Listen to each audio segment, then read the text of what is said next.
Bonjour, Monsieur le Président. Bonjour. Comment sont choisis ceux qui donnent la Légion d'honneur?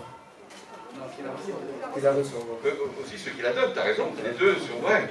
Qui donne la Légion d'honneur et qui la reçoit. Alors, pour le président de la République, que ce soit bien clair, avant d'être président de la République, je n'avais pas la Légion d'honneur. Pourquoi? Parce que quand on est député, sénateur, on ne peut pas recevoir la Légion d'honneur. Moi, j'ai été député pendant des années, donc j'avais aucune raison d'avoir la Légion d'honneur. Comme j'avais été élu député jeune, je n'avais pas fait des actes qui justifiaient que j'ai la Légion d'honneur avant 30 ans, ce qui est un peu exceptionnel. Alors, quand j'arrive comme président, il y a dans les fonctions, dans les attributs de la fonction présidentielle, le président de la République est le responsable, le chef de l'ordre de la Légion d'honneur. C'est lui qui donc est le plus haut gradé dans l'ordre de la Légion d'honneur.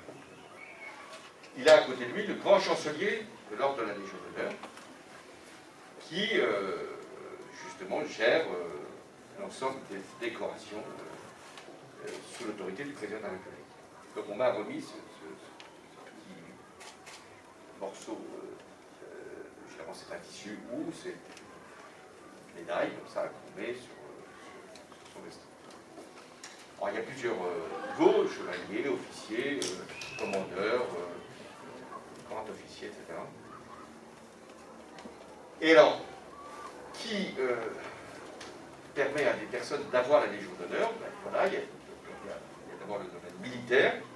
Pour les militaires, un certain nombre d'années d'ancienneté, d'opérations qui ont pu être effectuées. Ça, c'est géré par les armées. Et ensuite, c'est soumis au grand chancelier de la Légion d'honneur.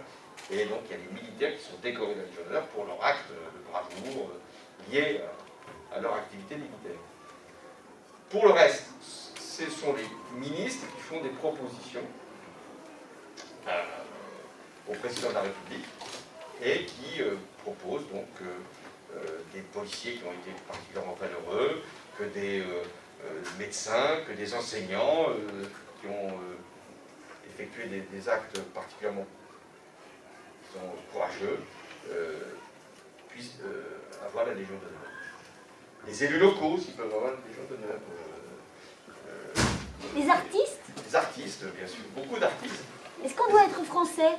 Non, alors pour recevoir la Légion d'honneur, que madame est éditrice des livres, là, que vous voyez, et est belge.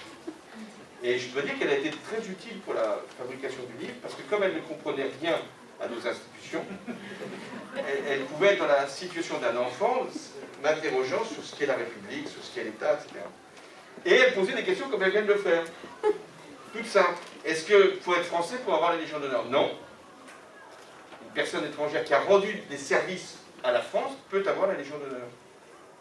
Imaginons un artiste étranger qui a créé des œuvres, qui les a mis à disposition de la France, ben, il peut avoir la Légion d'honneur. Imaginons un chef d'entreprise qui installe, on en aurait besoin, des usines en France, on peut lui remettre la Légion d'honneur, il a été utile. Donc voilà, un sportif aussi, éminent, peut avoir la Légion d'honneur, même s'il est étranger. Et moi j'ai une dernière question.